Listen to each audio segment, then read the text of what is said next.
Así son las noches en el distrito de Balamurgab. ولسوالی بالامرغاب بادغیس، ولسوالی که در طی 20 سال حضور نیروهای خارجی به فرماندهی آمریکا در آتش جنگ سوخت.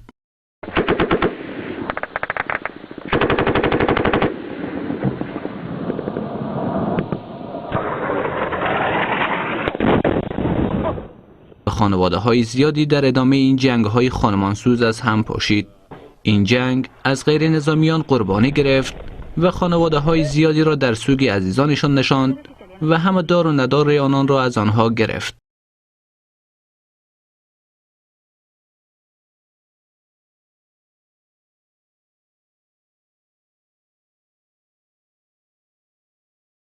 در گوشه ای از ولسوالی بالامرغاب بادغیس به خانواده سر می‌زنیم که در اثر بمباردمان نیروهای خارجی 2 تن از اعضای خانواده‌اش را از دست دادند و تعداد دیگری در این حادثه مجروح گردیده و همچنان سایر اعضای خانواده به افسردگی کامل دچار شده است.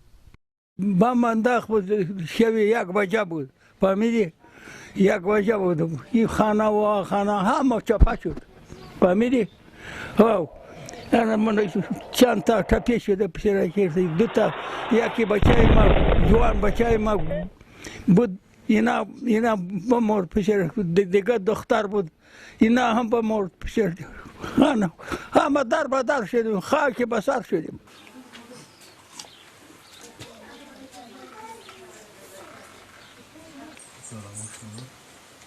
باش شش بمونه خارجه زد مرا، امریکا زد، خارجه زد، همین ظلم خو اینا کرد. به اینا خو معلوم است، اینا خو بسپرمکی داره، کامپیوتر داره، به اینا خو معلوم است هر جایی که دلش خواسته باشه میزنه.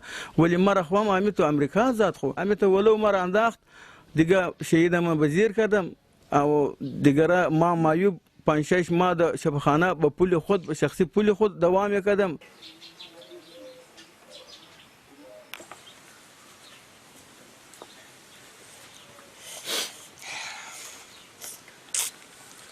در خارجی که تاریخی قدر زشت شو، بعد ما میدانیم که دیگه بیشتر از این راه نداره، چون اینجا با همین قریه ما، با همین اشلاق ما بیشتر از 100 تا 150 تا خانه را همیتا ناقی هواره کرد که نه هدف داشت نه یکی دیگه، همیتا می آمد میزد، نمیگفت که نه مردم هواره است. ما همیتا مردم هواره بیچاره هستیم که به خدا تعالی به توپنگ همی دست من نخورده که ما یک چیز بکنه.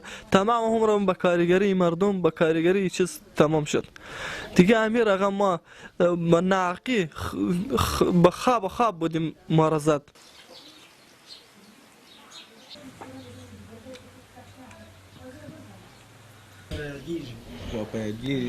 پیادیجیم زړه مې و پاک لګېدلی دی، زړه مې پاک لګېدلی، خپل بابا په صدیق سوی، خپل بابا په صدیق سوی. ډېر سخت بسر ما تمام شد، در بدر کرد، ما را خاکی بسر کرد. و باید بچه مردم میده بچه هست، اینا در بدر کرد، اینا خاک بسر کرد.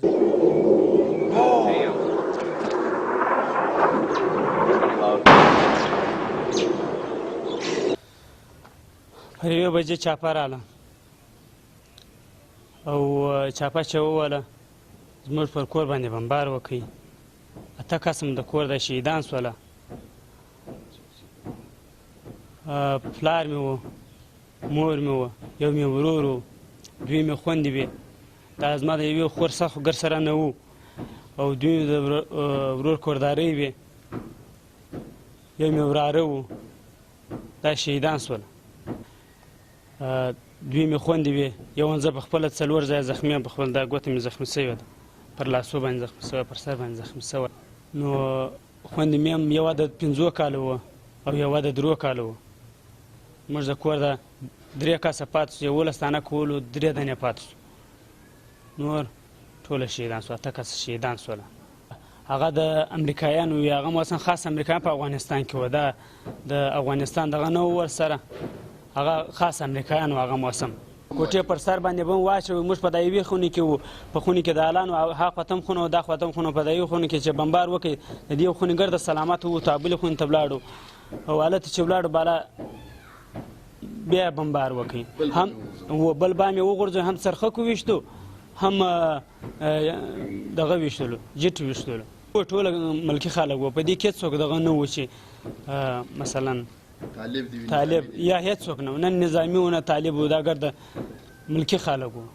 زه په خپله شاهد یم، په هغه کور کې وم چې مثلا دا بمبار یې وکړه. زه د 10 کالو په یادېږي مې دا مې هم لاس دی، پر دې لاس هم زخمي سوی یم او پر سر هم زخمي سوی یم، پر پښې هم زخمي سوی یم.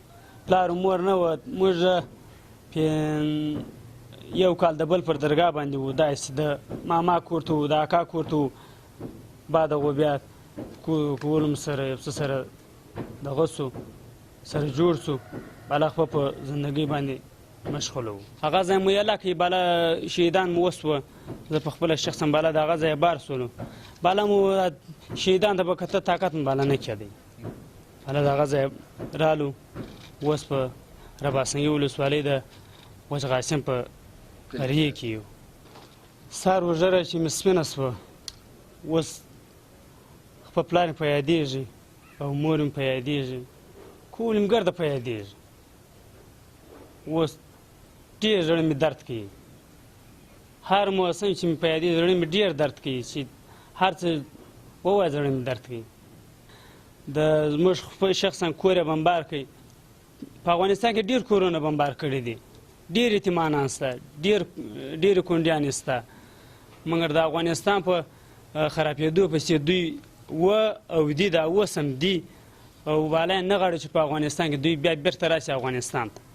بعد از حملات هوایی نیروهای خارجی در بالامرغاب که جان انسانهای زیادی را گرفته بود، بلکه در اثر این حملات خانواده‌های زیادی آواره گردیده و همه دار و ندارشان در شعله آتش بمباردمان نیروهای خارجی سوخته است. اول وار جنگ به اطراف بودک، همین نیروهای خارجی که آمدن میگه که خیر به شرکت جا گرفتن، باز میگه از اونجا که مسلمان هر کس که ضرر دید و هر که بمبار و شهید داد و چیز کرد.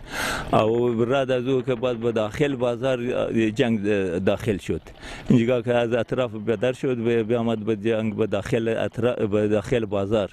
ما به همین سرای خود ششته بودیم، هم دیگه هم سایا و اقربا و همینجا بودم که 20-25 نفر خانواده بودیم. بعد از اون که همینجا تیارا بیامد، همین آمد زد همین چیزا.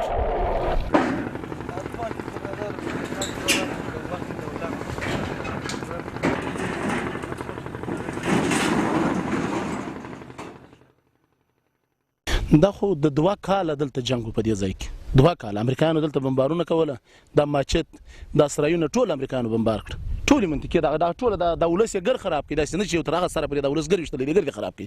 یو بل ماچت تل هغه هم خراب کړي، دا هم داسې ګوره دا خراب کړي پر مخ باندې د بین تللې د ګر د اسرایلو نګر ونړي د کورونه پاتس و شي ټول دغه پاتس ټول امریکایانو دلته بمبار کړ. تر 2 کاله پرې امریکایانو دلته بمبار کوي، چې تر اخر لازم پرې امریکایان دلته بمبار کوي او خلک مسلمانان هیڅ خپل سره ته نصرت لای. ډیر خلک زخمیان شوي دي، ډیر خلک مړي دي دلته، دای نه دي مړه د خپل زوی دلته دا اوس دلته زما خپل د اکا زوی دلته زخمی سو چې په دې منطقه کې ان خپل پښانو پسې نصرت لای، خپل شی مونږ سره زموږ د کور ټول شی پاتې دا اوس په کریه کې ناسو سرایونه مګر دا نه دي د کریه په سرایو کې ناسو نو واسلو چې ماچت جوړ کو، نو واسلو چې خپل سرایونه جوړ کو، هیڅ خوان له امریکایانو خرابې وخت به راغو خپل پر لار باندې لاړ. شکر موږ مسلمانان سره پاتې الحمدلله، اوس قرار رسیدل ان دغه ډول موږ دغه ډول خراب کړی ورو دغه ډول زموږ سره کړی دغه موږ دغه ولس چې تر 300 لک 1500 لک زر لک ډیر خساره رسیدلی. دغه یو ماچت چې دا ونه دغه 6 لک روپۍ دغه اوس دغه یو چې ماچت او 3-4-15 سره الته زموږ نړیدلی دی، خو ته 15 سره زموږ نړیدلی، خو سره دا اوس په 15 لک په 14 لک په 10 لک نه جوړیږي، یو ماچت دا په 10 لک په 6 لک نه جوړیږي. نو دا سره کوم ټول دیوالونه دغه ګر ونه لګد بمونه ته ویني شالته پراته دي، دا اوس تر اوس پرې بمونه پراته دي، ازایونه یستا ټول منطقه دغه خراب شوی دی، نه دی د بازار ولسوالۍ خپل د پلس سر چي دی دغه رقم دی، او دغه یو سره چې دا اوس موږ جوړ کړی 4.5 لک روپۍ مصرف خورلې جوړ شوی هم نه دی، انور ګر دغه پراته دي. هغه څه خدمت موږ ته کوي، هغه هیڅ خدمت موږ ته نه دی کړی، هغه موږ خراب کړي، موږ یې در بدر خراب کړو، ټول منطقي ټول خلک یې واخیسته د ژوند دی ویستله. یو سړی چې هغه 4 سړی دا ودلته راته سړی خپل په شي پسې راته هغه مشته پر دغه ځای باندې تیارو پر موږ بمبار کړی دی، خپل موږ پر سر باندې زموږ دلته شهیدان پاتې شوي، دلته زخمیان پاتې شوي، ټول دلته زموږ غږ چا نه دی اورېدلی، تر ننه پورې زموږ غږ چا نه دی اورېدلی. پر مخ باندې دا اوس دا خلک ورک دروازې ته وینې چې تر اوسه موږ د خاورو راکاږو، دروازې موږ اوس د خاورو راکاږو، دروازې چې اوس د خاورو راکاږي انسان بیا څه شي دی، انسانان هم دغه ډول ورک شول، ټول امریکایان هم دغه ډول ورک په بمبار باندې. زما دغه وینا ده چې خدای پاک دې دوی خو بیا په ژوند نه راولي، دوی د خدای زموږ په سترګو بیا نه ویني، دوی د خدای دوی ته دا بلا پېژني چې موږ ځینې بېغمه یو ګرومره، او خدای پاک د امارات اسلامي چې دی دا دې ژوندی موږ د دوی په اړه کې مړه دي سو د ولوژې دې مړه سو چې ګر وژي د ولوژې مړه او وایي چې خدای پاک دوی نه راڅور کوي، دوی د خدای زموږ د سره څه نه لري کوي چې دوی امارات اسلامي چې دی زموږ کاغه مؤسسې زموږ سره کومک کوي کې نه کوي، خدای پاک دې موږ د ولوژې د خدای مړه کوي، مګر امارات اسلامي د خدای پاک زموږ د سره څه نه لري کوي، د افغانستان د خدای پاک نه لري کوي، او د دې کافرانو لاسونه دې الله لند کوي. در پهلوی ولسوالی بالامرغاب، ولسوالی آبکمری بادغیس نیز شاهد حملات هوایی و زمینی نیروهای خارجی از جمله آمریکا قرار گرفت و در بخش‌های مختلف این ولسوالی خانواده‌های زیادی از اثر حملات خارجی‌ها عزیزانشان را برای همیشه از دست دادند و در دل خاک گذاشتند و از سوی دیگر جوانان و نوجوانان زیادی را معیوب و معلول ساخته است.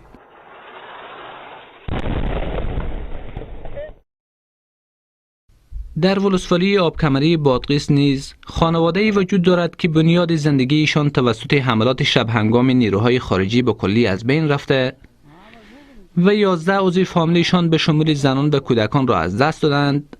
مادری که امروز در سوگ از دست دادن عزیزانش قرار و آرام ندارد. من هم چند بجای شو بود که گروم باز کرد. گروم باز کرد ریت چانگ افتاد. همین تو چانگ افتاد که کاش نمیدید. دی واقعتیم کلا برخو واقعتیم که نمیدیم دیواراش نمیدیم. اگه که چانگ افتاد. بعضی بود چانگ پاس رفت که بعد دو بیدار شد. رفتیم که بو هم تا هست که همیشه او دیگه خوک شده اوی کال تک کرده میشه بگیم.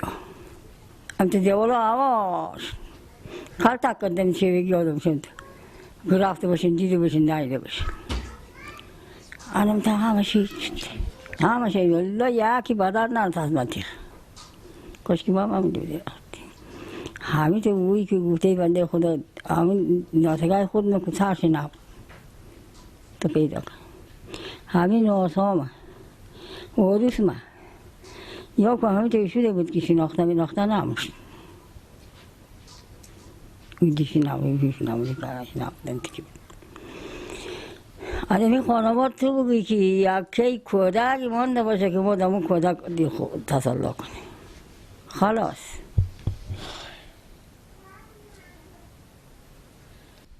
بعد از شکست نیروهای خارجی از افغانستان، هنوز خاطره‌های دردناک جنگ به حملات بمباردمان خارجی‌ها در اذهان مردم حک شده است و مردم برای از دست دادن همروستایی‌هایشان ناراحتند. حضور 20 سال آمریکا که در این منطقه و محیط بوده، بیشتر حاصیب مردم ملکی، مردم خار و قریب که انمی کلینیک ما تخریب شد، انمی یک سرا می‌بینیم که فعلا پیش روی داریم که عمل کارمون انمی تخریب شد. آمریکا حاصیبای دم رسانده، خیلی ضرر دیدیم. در این کشور گفته مردک فقر و بیکاری و بدبختی و همیشه ما در بدر که یعنی مردم فرار بوده از یک طرف تیوارها، ما حتی در همین جنازه ها اینا هم بیشترش مردم ملکی ما است. آسیبی بود که بیخول زیاد نماره، ولی درد و غم‌هایی بود که بسیار فراموش ناشدنی. قریه پده جای دیگری در آبکمری آماج حمله نیروهای هوایی قرار گرفت. دقیقاً خارجی‌ها اجتماعی را هدف حمله موشکی قرار داده بودند که در آن مردان و زنان و کودکان برای مراسم ختم قرآن گرد هم آمده بودند، اما بیخبر از اینکه تومه حمله موشکی قرار می‌گیرند و در آن 14 عضو خانواده به خاک و خون کشانیده می‌شوند. این قریه‌جات مناطق بسیار تحت حملات هوایی قرار داده بودند، خانه و فامیل ها را بسیار به قتل رساندن، بمبار کردن. از این جمله یک خانه خود ما بود که ما در این خانه اینجا در حدود 14 تا 15 تا طفل، مادر، خواهر، مردم رعیت و غیر نظامی بودند در این خانه و مورد آماج هوایی قرار گرفت که در حدود 14 تن شهید شدن. ختم قرآن بود اینجا اجتماع کرده بودیم و بنابراین دامو شب اینا خانه را به حساب آماج حملات هوایی قرار گرفت و همین تعداد 14 تا از زنها و طفلا و کودکان شهید شدند. به تاریخ 7/9/1399 بود که بمبار شد خانه و آثار علائم از این خود مشخص است که خانه در گرفته بود، سوخته بود و طفلکا اینا کلیگیش سوخته بود، از بین آتش کشیدیم. خب گذشت بالاخره. چون اونا کفر بودن، اونا هیچی دل به افغان نمی ساختند، دل به مردم رعیت نمی ساختندن. چون ما شاهد قضیه ها هستیم که بارها محافل های عروسی را اونا بمبار کردن، مدارس که اونا هیچ ربطی به نظام نداشتن بمبار کردن، مردم عادی که به سر کسب و کار خوب بودن بمبار کردن. اونا دقیقاً میشناختن ولی مردم را بسیار تلف کردن. و یک قضیه نبوده که اونا به حساب مشکوک شده باشن که نیزومیان اینها. در پهلوی خانه‌های مسکونی، مدارس و مساجد نیز از حملات هوایی نیروهای خارجی در امان قرار نداشتند و در طی چندین دهه جنگ و حضور نیروهای خارجی مکانهای زیادی از این قبیل آماج حملات هوایی قرار گرفتند. زیانهایی که بودن آمریکا در افغانستان داشت به همراه خود چیزی بود که به هیچ فرد از افراد افغانستان، کسایی که واقعا حقیقت درک بکنن و زیر تاثیر غرب نرفته باشند حقیقت بفهمن، به همه آشکارا هست که بودن آمریکا هر لحظه هر ثانیه تخریب های و زیانات خیلی زیادی به همراه خود در کشور ما داشتند. در همین قریه‌ای که ما قرار داریم به نام کناقول، در اینجا ما مدرسه داشتیم که الحمدلله ما هم داریم. در این مدرسه تقریبا 20 تا طالب مدرسه داشتیم. این مدرسه ما مورد حملات وحشیانه اینها قرار گرفتند و همچنین مردم این قریه تحت حملات آنها قرار گرفتند که ما شاهد ازی هستیم. تقریبا 10 سرا حولی سرا یا شاید هم بیشتر باشد مورد حملات آنها قرار گرفتند و مردم خانه های آنها تخریب شدند. مادر کهنسال دیگری زانوی غم بغل گرفته و در فراغی از دست دادن پسر جوانش که در آبکمری بادغیس از اثر حملات هوایی کشته شده است و کودک خردسال و همسر جوانش بی سرنوشت ماندند. شهید شد بچه به تیاره زده، یعنی زن داشته، بچه داشته. هم مونده دیگه هم خیلی ملکی مردم خیلی شهید داده، خانه بست رفتن مردم خیلی شده. تهران زمین رو خامو تهران آمدن گفتیم زدن میتونم چه کرد که فهمیدیم ما کشتگی کنیم او که شهید شده آورده پیش ما دیگه ما نفهمیدیم که چی کار کنیم. ما رنج خیلی بردیم دیگه، بچه من که شهید شد شهید دادن آسانه به فرزند قادم شهید بتیدم و جوانی و خانه و بچه و هست از دنبال چه پیار مادر همه ساقر ایران همه تکی موشیم. مقدار همی تیرای امریکا مرد زد، مقدار فرار کرد و گفتیم هر کدام به جایی بود بچه کرد ما تیری زخمی کم نشد. خانه سلامت رفت بسته همه رفت ساقر مانده دنبال چنو کودکاشنو زنکاشنو هم. در ارتباط به اوضاع 20 ساله حضور خارجی ها به شمول آمریکا در بادغیس و نابسامانی هایی که با حضور این نیروها رقم خورده است را از زبان مسئول محل برای ولسوالی آبکمری بادغیس میشنویم. آمریکا در وقتی که داخل افغانستان آمدن و اشغال کردن و تجاوز کردن، وضعیت مردم در یک وحشتی بود که هر شبانه روز مردم آرام نداشتند. از هر طرف هوایی اینا تهدید میکرد، زمینی همچنان جنگ بود. تا یک چند مدت آرام بود، 1 سال یا 2 سال. بعد از او دیگه تا این لحظه که سقوط کرد مردم در وحشت و بسیار در یک زندگی سختی تیر میکردن. مردم ها خانه ها 100 خانه شما خودشون مشاهده کردین، رفتین نزدیک دیدین که چقدر بیش از 100 خانه اینا بمبار کردن، مردم های بی‌دفاع شهید کردن. شب روز مردم در یک حالت زندگی سپری میکردن که بسیار در یک سختی، در یک بدبختی، در یک رنج و مشقت، هر روز جنازه، هر روز فاتحه، هر روز مشکلات در سر مردم افغانستان. بالخصوص بادغیس کو شما خود شما شاهد هستین که طرف های ولسوالی و کمری دیدین، خود شما نزدیک رفتین دیدین خانه هایی که ویران شده. وضعیت مردم بسیار دیگه وضعیت تاریک و بسیار خطرناک، وحشت مردم بسیار وحشت داشتن، هر روز کشته میشدن، تهدید بودن. یعنی خود شما دیدین نزدیک مشاهده کردین. روز افغانستان آزاد شده از زیر استثمار خارجی و غربی و شرقی ها و تاکید و وصیت ما همین است که ملت بادغیس باید بالخصوص مردم ولسوالی و کمری که در برابر خون و جان دادن تا آخرین لحظه در امضای حکومت خوب پشتوانی کنن و پشتوان هم هستن. ان شاء الله ما تا جای معلومات داریم. اگر مردم ملت میخواد که امنیت باشه، تامین امنیت هست ان شاء الله 100%. و بازم خودمی سربازای امارات و مجاهدینی که هستن هم فرزندای خود این مردم هستن و خود همین مردم همین حکومت رو میخواستن. طی 20 سال مبارزه کردن که همین حکومت اسلامی در وجود بیاید، همین امارت اسلامی در وجود بیاید. حال الحمدلله در وجود آمده و ما امیر میخوایم مردم شهروندای همین بادغیس که پشتوانی همین مردم داشته باشه، همکاری با سربازای امارات و فرزندان خود داشته باشه. تنها خانواده های داغ دیده‌ای که فرزندان و سایر اعضای خانواده ایشان را در حملات هوایی و زمینی نیروهای خارجی از دست دادند، از آن نیروها شاکی نیستند، بلکه جامعه علمی و مدنی بادغیس حضور 20 ساله آمریکا و همپیمانانش را به نفع مردم و کشور ندانستند و عامل تمام بدبختی‌ها و ناهنجاری‌های اتفاق افتاده را بر حضور کشورهای خارجی به فرماندهی آمریکا مرتبط می‌دانند.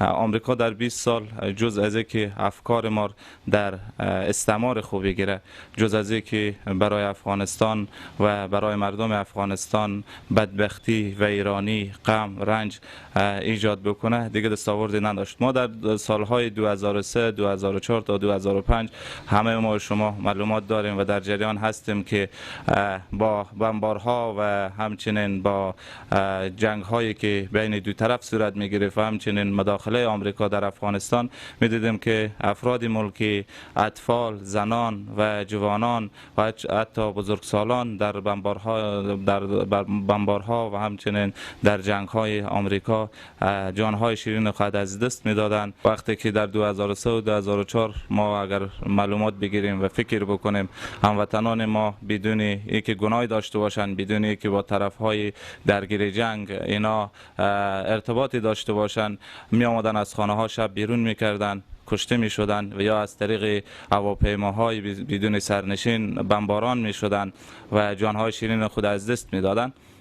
از لحاظ حقوقی اگر ما بیایم بررسی بکنیم، وقتی یک کشور در کشور دیگری حضور پیدا میکنه، وقتی یک جنایتی انجام میده، نیروهای نظامی و کشور صاحب پرچم، کشور صاحب سرزمین سالی رسیدگی که باید رسیدگی بکنه. متاسفانه در افغانستان در 20 سال که آمریکا هر جنایتی که انجام داد، هر جنایت به نام انسان که انجام داد، حتی حکومت افغانستانی که بررسی نتونست، که نتونست سالی رسیدگی بشه و محاکمه بشه جنایاتی که از طریق نیروهای آمریکایی صورت میگرفت، متاسفانه در مقابل تمام جنایات آمریکا سکوت میکردن و آنچه که باید رسیدگی صورت میگرفت صورت نمیگرفت. در حال خوشبختانه که ما حالا از لحاظ حضوری و نیروهای آمریکایی و متحدینشان در افغانستان، فعلا افغانستان مستقل و حضور ندارند. امریکا در سال 2001 بعد از حادثه 11 سپتامبر که یک بهانه بسیار خوبی برای امریکایی‌ها بود، در افغانستان وارد شدند. امریکایی‌ها در سال 2001 بعد از شکست اتحاد جماهیر شوروی دنبال یک بهانه میگشتند که به چی بهانه یک دشمن ما برای خود تعریف کنیم و برای رسیدن به اهداف خود وارد سرزمین‌های اسلامی بشیم تا اینکه به اهداف خود برسیم. بدون شک بعد از اینکه دنیا از یک قطبی نجات پیدا میکنه، اتحاد جماهیر شوروی در مقابل امریکا و امریکا در مقابل اتحاد جماهیر شوروی، در نتیجه اتحاد جماهیر شوروی در 1991 متلاشی میشه و نظم نوین به دست امریکا میفته.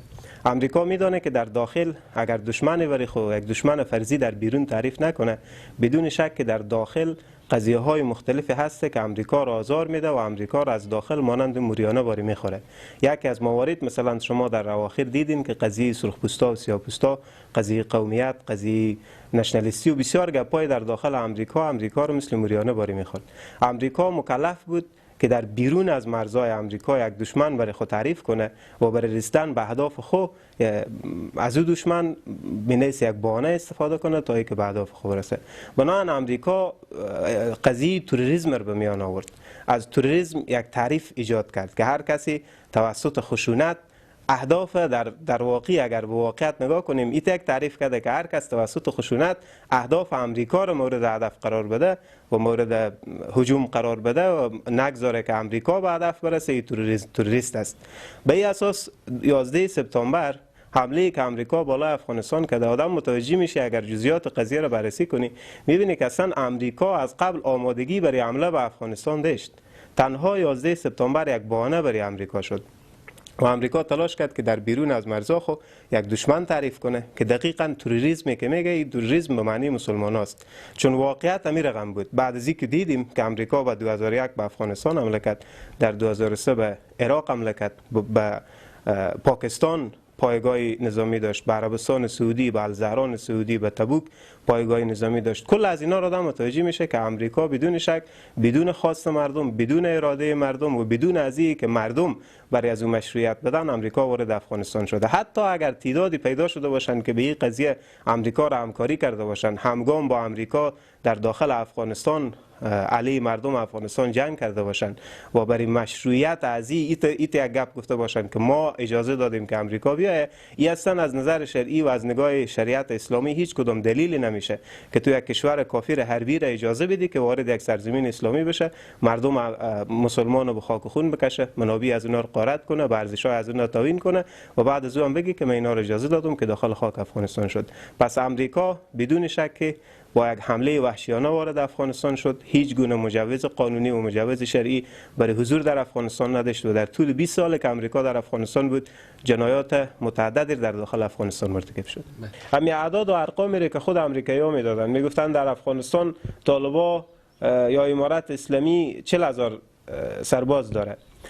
هر سالی که اینا اعلان میکردن 50-60 هزار رو میکشتن. این 40,000 سرباز امارت چه رقم بوده که خلاصی نداشته؟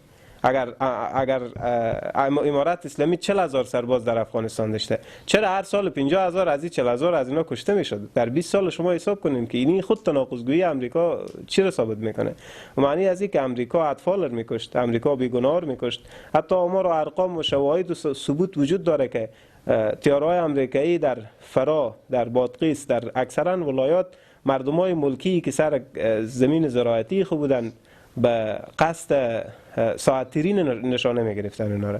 بنابراین امریکا برای پر کردن اعداد و ارقام خود، برای اینکه چیزی بگفتن به مردم خود داشته باشه و یک بانه‌ای که جور کرده بود که ما علیه تروریسم می‌جنگیم، کسایی که منافع متوسط از اونا در خطره، برای اینکه چیزی بگفتن داشته باشه، خانه‌های مردم ملکی را بمباردمان کرده. در این ولایت بادغیس با ده‌ها خانه شاهد از این بودیم که توسط امریکایی‌ها بمبارد شده. ده‌ها فرد افراد ملکی بودن، حتی اطفال بودن، حتی زن‌ها بودن که در داخل بادغیس هم این جنایات امریکا دست به جنایات آلوده بوده و خانه‌های زیادی تخریب کرده و از بین برده. امریکا بعد از جنگ جهانی دوم یک سلسله نهادها را به هدف حمایت از خود تأسیس کرده. امریکا سازمان ملل، امریکا بانک جهانی، امریکا محکمه بین المللی جرایم در 1998. حتی امریکا رای مخالف داشت در قضیه تأسیس محکمه بین المللی جرایم، مگر با وجود از شما دید که امروز از شامل کردن لیست امریکا در جنایات جنگی در فهرست کشورهایی که جنایت جنگی در افغانستان انجام دادن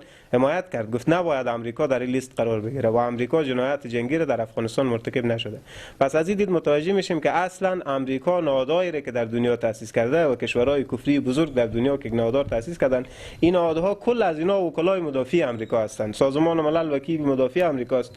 امریکا در افغانستان حمله کرد، با پیرن سازمان ملل وارد شد. امریکا با رأی سازمان ملل، گرچه اکثریت اعضای که حق ویتو هم در سازمان ملل دارن رأی مخالف داشتن، مگر با وجود از او امریکا همینه یک حربه استفاده کرد، با پیرن سازمان ملل و با چادر سازمان ملل وارد افغانستان شد و افغانستان رو به خاک خون کشید. بنابراین این گپی که امروز به گردن مسلمان‌ها میندازن که مسلمان‌ها مرتکب جنایات جنگی میشن و فلان فلان، اصلا امریکا من حیث یک تروریست جهانی که در سطح دنیا کشورهای اسلامی را بمباردمان کرده. تنها در 5 سال اخیر 50,000 حمله صورت گرفته و بدون شک که دست اینا به جنایات جنگی دخیل بوده. جنایات جنگی را در اصل اونا انجام دادن و این واقعیت بوده که کل مسلمان‌ها رو می‌بینن. جنگ 20 ساله افغانستان 3 رئیس جمهور امریکا را به زانو نشانده: بوش، اوباما، ترامپ و امروز هم بایدن. 4 رئیس جمهور امریکا را سر سفید کرده. پس در طول این مدت که امریکا در اینجا حضور داشته بدون شک مرتکب جنایات جنگی شده، بدون شک اصلا بدون در نظر گرفتن اصول جنگی و وارد این سرزمین شده، مردم را کشته، اطفال را کشته، خانه‌های مردم و مردم موقعی بمباردمان کرده. امریکا بعد از اینکه از افغانستان بسیار با یک شکل خفتبار و ذلتباری از افغانستان منجر به شکست شد و از افغانستان اخراج شد، خارج نشد، امریکا از افغانستان اخراج شد، یعنی توسط زور امریکا بیرون گردانیده شد. و بعد از او امریکا برای از اینکه یک سرپوشی به این ذلت و خواری که در افغانستان مواجه از شده بگذاره، بدون شک تلاش کرد که اتحادیه اروپا را با روسیه مواجه کنه و به می اساس تشویق کرد که اوکراین با روسیه وارد جنگ شه و در اوایل گفت، تشویق کرد که ما همراه تو همکار هستیم. این نقش شیطان با روسیه با اوکراین بازی کرد. امریکا اوکراین را تشویق کرد که با روسیه درگیر شه. بعد از اینکه با روسیه درگیر شد، امریکا پای خود پس کشید، گفت ما کاری ندارم. یکی از گپایی که امریکا جنگ اوکراین را اندازی کرد این بود که سرپوش بگذاره برای شکست خود در افغانستان. و امروز میبینیم که قضیه تایوان با چین هم یک گپ داغه. حتی وزارت خارجه چین هشدار داد که هر گونه مداخله در امور تایوان بازی با آتش است. پس متوجه میشیم که امریکا بدون شک تلاش میکنه که یعنی جنگ اوکراین، چون یکی از گپایی که هر قدرتی که در دنیا ما دوام پیدا کنه بدون شک باید جنگ ادامه داشته باشه. هر قدرت جهانی باید جنگ داشته باشه، در یک مقطعی، در یک جای از جاها جنگ باید وجود داشته باشه. افغانستان در طول 1 قرن تقریبا 3 امپراتوری قدرتمند دنیا رو به زانو در آورده: انگلیس ها، روس ها و آلی هم امریکایی ها. پس از این دید اگر می بودن بدون شک عواقب جنگ از اینا هنوز خطرناکتر از حالت امروزی میشد. الحمدلله که شکست خوردن و رفتن.